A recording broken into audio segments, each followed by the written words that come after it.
And hello everyone, we're back again, looking at some turbines that are actually finally spinning here. I had to change up my design of my reactor just a little bit. Number 6 here is finally starting to get going, so I'm actually running 6 turbines at the moment. Just hop down into one of these here and you guys can see it. So yeah, you can see the steam coming out of the grate there, passing across the turbine. Goes up to the top there, the water condensers or coolers, something like that. And I simply have a void cell up here. It's voiding all of it. Technically, I think they want you to actually pump it back into the reactor and reuse it, but I figure it's easier just to void it. I've got enough aqueous accumulators in here to provide water for it. I'll show you guys this too. It is producing a significant amount of power. If I break one of these cells, it should be 10,000 RF a tick. Oh, that was fast. Oh, I'm in creative mode yet. My bad. Okay, let's let me get my cell back.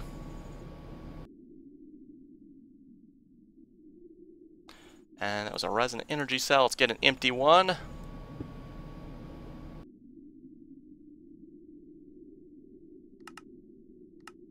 Get back out of creative mode so I don't do that again.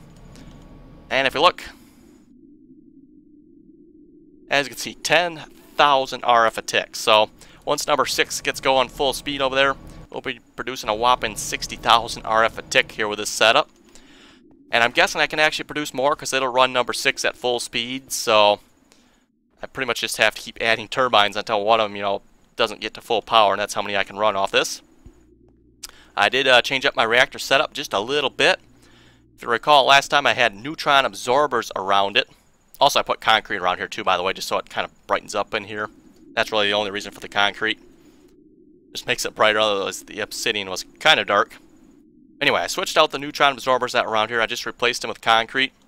I believe the neutron absorbers were cooling off the reactor too much, absorbing the heat. So that's why we were not getting steam last time. Also, I've had this reactor blow up on me a couple times now. I don't believe there's anything particularly wrong with my design. Not saying it's the greatest design, but it does work. What I did is I suspected it was probably had something to do with loading, unloading the chunks, because it only happened when I left or came back in. That's when the reactor would blow up. It never blew up while I was here, so yeah, I don't have a video of it blowing up. I'm sure you guys would love to see that, but I do not have video of that. I simply put a chunk loader, there's a chunk loader on top here, loading this chunk. Ever since I've done that, has not blown up. So, like I said, I don't think there's actually anything wrong with my reactor design. It's simply the fact it's loading and unloading the chunks. Didn't like something and was causing it to blow up. So, definitely not a good thing. Good thing to note though, this blast chamber does hold it. It did not escape the blast chamber, so it did break through the 2 layers of obsidian, but did not breach the advanced blast wall. And this is all the nuclear waste down here. Now, if you pop this open here, you will note I'm going to get radiation poisoning from doing this. Yeah, there goes the radiation poisoning. Apparently my server must be lagging a little bit. I know that steam is really hard on the server. Ooh, yeah, we're definitely getting radiation poisoning. Let's close that back up. Got all nuclear waste disposal drums down there. I'll switch myself to creative mode here, and we can actually hop down in there.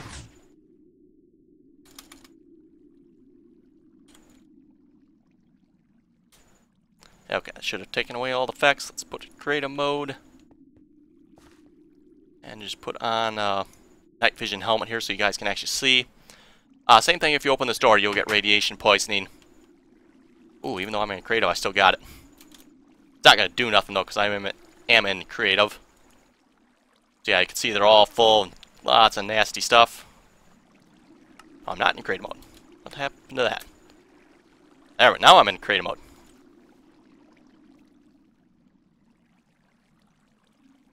So yeah, they're all full. 32 of them here, I believe it was. A half a stack of nuclear waste drums. Got our depleted uranium going into there. And then whatever's left goes into the trash can. So you can see lots of it going in there.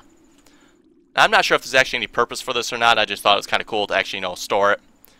I know the numbers with the red on them, those are the really bad ones. Yeah, so yeah, the cesium and the strontium or whatever they are. All these funny names. Ooh, there's a nasty one. Oh, that's just cesium again. Okay. As far as I know, I think it's just the two red ones that I know of, the cesium and the strontium or whatever. You do not want to let this get out in your world. It will destroy it.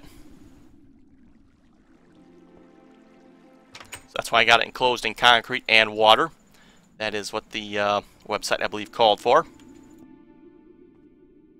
And let me clear myself of these effects again.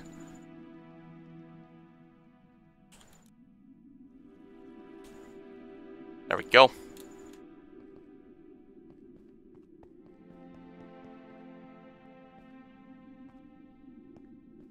I should mention one other change as well. You guys probably already noticed this.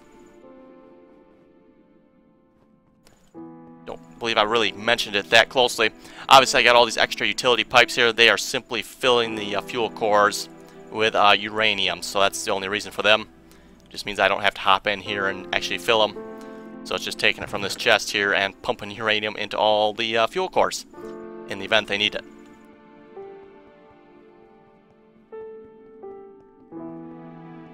I don't know if you guys can see it too, but if you notice there's like little radiation pelts flying off of here. You can kind of see the little black streaks every now and then.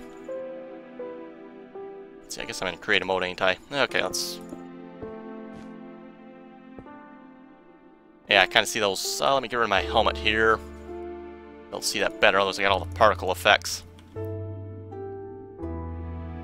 See those like blue dots zipping across there. I'm not sure how well that'll show up.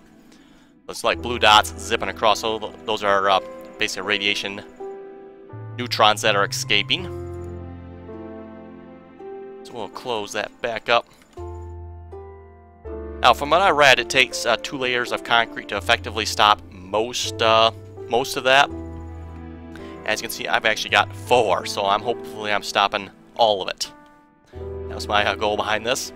To make a 100% perfectly safe reactor that will not, under any circumstances, cause any problems. So,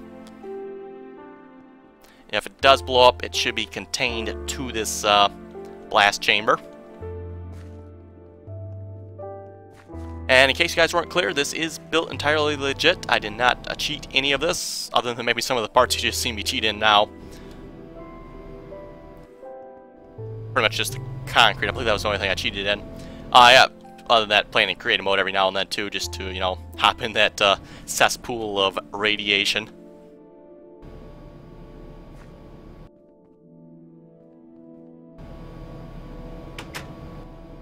Yeah, you can see the turbines going there. It's pretty cool. These are the max size turbines, 5 blades each.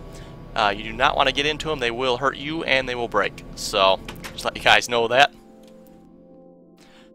And yeah, I'm unfortunately not sure how many turbines I can actually run off this reactor, because they are running all at full speed at the moment, so that means I'm guessing I can run more. So, yeah, I hope you folks enjoyed this little Reactor Craft look through on my base.